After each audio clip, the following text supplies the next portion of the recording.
So one thing I've noticed among students at whatever level, undergraduate and postgraduate levels, is that many times students always complain about their supervisor, always complain about not having a good relationship, not understanding their supervisor, and not being able to get hold of the supervisor. And there's always one thing or the other complain about the supervisor. If that person is you, or if you know somebody who is always complaining about the supervisor, then I have a few suggestions that might help.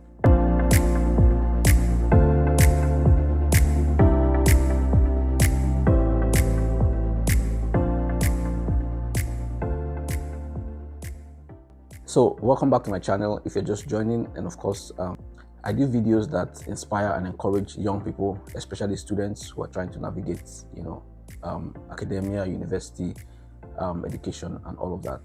All right. So if these are contents, if this is the content that you like, that interests you, then consider subscribing to my channel. All right. So like I said, I have a few suggestions that could help you develop and maintain a good relationship with your supervisor throughout the process of your project and even beyond. All right. Now, one thing that many students don't understand is that a supervisor can be a lifelong friend. Your relationship doesn't have to start and end with your supervisor around your project alone. All right. I have students who have become my lifelong friends because I was once their supervisor, and I've helped them along the way in their other endeavors after graduation, and they have also helped me as well in many other areas that I have needed their help, and I also have supervisors who supervised me who are still, my friends, who are still very cordial, who I still reach out to, who I still check up on, and who, I still have some kind of interactions with. So your relationship with your supervisor doesn't have to start and end with your project. That's one thing you must know. All right. Now, here are some suggestions that could help you improve your relationship with your supervisor if you're somebody who is finding that challenging. Number one is that you must understand that your supervisor is, first of all, your friend. As cliche as this may sound, as untrue as this may sound for many people, because I know that many people dread supervisors, not without even knowing who the supervisor is. All right. I have seen so many students become fearful at the mere thought that they're going to be allocated to a supervisor. They don't know who the supervisor is yet, but they're already afraid. They're already thinking the worst without even knowing who the person is. Okay. So it all begins from a mindset. It all begins from a mindset. If you understand that your supervisor, whoever the person is going to be, is essentially allocated to you to help you through the process of your project writing and defense and all of that. If you understand that mentally, then everything else helps you to put that in perspective, basically. All right. So understand that your supervisor is put there in your life to assist you in this process of writing your project, and that's because you perhaps don't have the expertise that you need. You don't have all the knowledge that you need. You need all the help that you can get, and that's why this person has been put. So it's more like it's more or less your friend, and you must begin to think about the person like that. Think about the person as your friend. All right.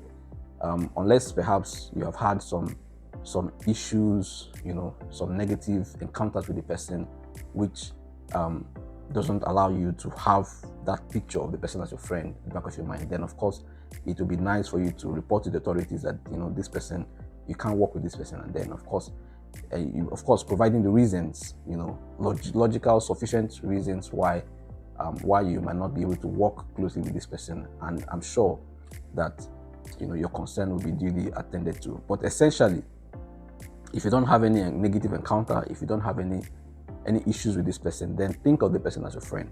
That's the first suggestion to starting and building, a good relationship with your supervisor. Think of the person as your friend, because that's what they're there to do. They're there to guide you. All right. Number two suggestion is always give them a benefit of a doubt. All right. Always give them a benefit of a doubt. You cannot just call your supervisor, perhaps ring the person once or twice or 3 times, and then the person doesn't return your call, and then maybe the next day you ring the person again another once or twice, and they still don't return your call, and then you conclude that they are ignoring your call. All right, that may not be the case. They may have just had a bad day. They may be having some family emergency that has kept them distracted from their phone for a few days. They may have seen your call and perhaps thought to call you back later, and they maybe forgot. There could be so many reasons why they have not returned your call and why you have called them for 2 days and not been able to get them. All right, so don't conclude that they are ignoring your call just because you called them for 2 or 3 days and you didn't get a response, they didn't pick up, and they didn't return your call. All right, always give them a benefit of the doubt, and of course there's a limit to how much benefit of doubt you can give, definitely, but don't always jump to the negative conclusion because at the slightest instance. That's the point. Don't jump to the negative conclusion at the slightest instance. Understand that your supervisors are also human beings who have their own struggles, who have their own lives to live, who have many other issues that they have confronting them, and maybe your project is even the least of their worries. All right, so understand that and then give them a benefit of the doubt, which of course will also help you in reacting to whatever situations or actions or inactions that they make towards you. All right, number 3 suggestion is know when to give them space. All right, just like I said, the supervisors are also human beings who have their own lives ahead of them, who have their own issues, they have their own families, they have their extended families, they have worries on their own, so they will not always be available to you. They will not always be available for you. All right, you should know maturity. Emotional maturity demands that you know when to give them some space, when to let them be, when to just withdraw for maybe 1, 2, 3 days, maybe even 1 week, and let them just have a breathing space for that period. Perhaps you see that, this person, is going through some things. Maybe you heard that this person's kid or this person's child, is having some health challenges or has been sick and hospitalized. That's not the time to submit a project and be calling and asking, have you read my project? That would be very insensitive of you. All right, so always be able to read the room and know when to give them space, because they're also human beings who have their own struggles. All right, but of course, like I said, there's always a limit to all of these things. All right, there's always a limit. There's a limit to how much of space you can give before you know that something is amiss. Okay, so but generally, learn to give your supervisors space too, because they're also human beings who need breathing space sometimes. They just want to be left alone. They want to withdraw from all of the noise around them and just be on their own for a bit, and that's okay. Number 4 suggestion: always submit your work to your supervisor way ahead of when you need it. All right, always submit your work to your supervisor way ahead of when you need it. So, for instance, you don't submit your work to your supervisor, and then in 2-3 days you're asking whether they have read it. You're asking for a feedback. Some supervisors are just at the world best, and they can read your work. They read your work, maybe in 1 or 2 days or 3 days at the most, and they send you comments, they send you feedback. But many other supervisors might not work like that. They might take their time. They might have many other things that they're doing. Like I said, they're human beings. So give them time, and give yourself time as well to be patient with them. And that's why it's important to submit your work well ahead of time. All right, so always give a minimum of 2 weeks gap between when you submit your work and when you expect a reply from them. Always a minimum of 2 weeks gap. All right, so don't submit your work today and expect a reply tomorrow. Even though you might get that, but that should not be the rule for you. Okay, so that you don't get disappointed when you don't get it returned to you in a day or 2 or 3. All right, so that gap gives you time to wait on your supervisor, and gives them time to read your work and read it well enough to give you the reply that you need. Okay, Now, within that 2 weeks that you're waiting for them to read your work and respond, don't just disappear. All right? Send them a message maybe once in every 4 days or once in every 3 days. Just say, oh, how are you doing? I'm just checking on you. I hope your day went well. How is the family? Just to show that, just to keep a conversation going with them and to keep you at the top of their minds. It's strategic. All right? But it's also very, very helpful. All right? It's strategic, but it's also very helpful. And like I said, from the beginning, your supervisor is your friend. So if you see your supervisor as your friend, you will not only be checking up on them when you have submitted your work. You will always be checking up on them. Maybe every week, you make it a duty to send at least 1 or 2 messages to say, how's your day going? I hope you're not stressing yourself so much. I hope you had a good day. I wish you a restful night, and things like that. Make it a duty to always check up on them, so that when you submit your project, it doesn't look as if you are patronizing them when you send those messages as well. All right. So always make it a duty to develop a relationship with your supervisor outside of the project. All right. So that it's not parasitic, which takes me to my next point. Don't be a parasite in the relationship. Don't just be after them for what you can get from them. Also be concerned about their own, lives. I mean, it's not your business. Their life is not your business, right? It's not your business. You are a student. You're just there to do your project and graduate.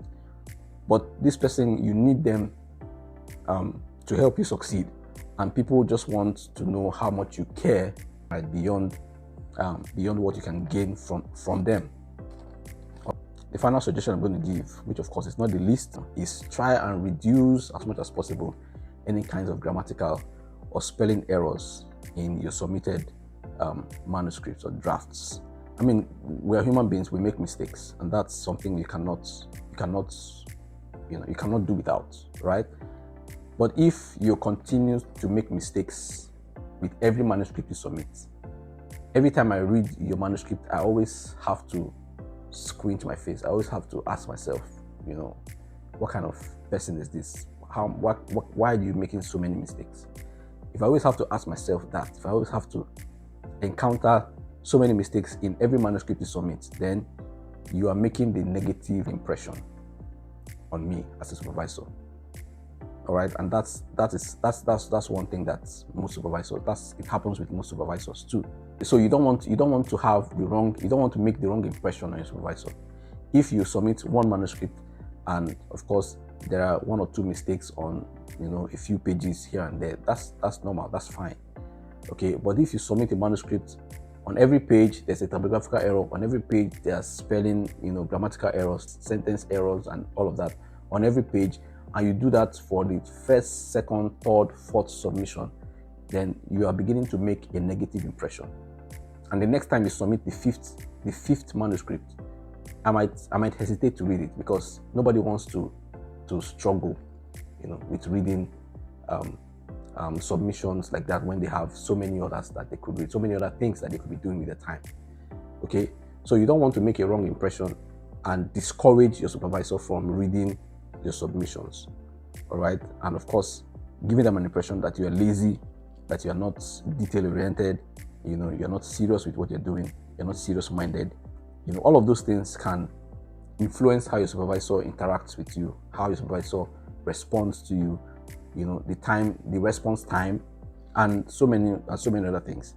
So you want to put your best foot forward at every time. You want to let your supervisor know that every time that they allocate to you, that you value it in what you are submitting, in how you respond to their emails, in how you respond to their text messages. You want them to know that you value every time that they are allocating to you, and once they have that impression, they continue to allocate, as much time, even more time to you than maybe they allocate to your peers. That's why you find out that some people, perhaps you are 3 or 4 who are allocated to one supervisor, but you find out that one person continues to appears to be the favorite of that supervisor. That's because there has been an impression that they have made on the supervisor, which has pushed them, to the top of that supervisor's priority list.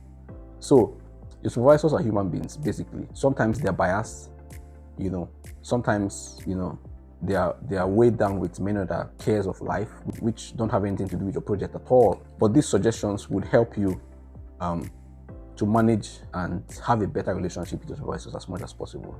I hope that these tips help. Of course, I've not exhausted all of them, but the video has to end. So if there are any other things that I've missed out, let me know in the comment section. If you have any questions arising from this, you know, from the suggestions I've given, then of course ask them in the comment section, and I'll also be I'll be glad to provide responses as much as possible. Until I come your way again in the next video, please of course like, share, comment, and stay blessed. Cheers.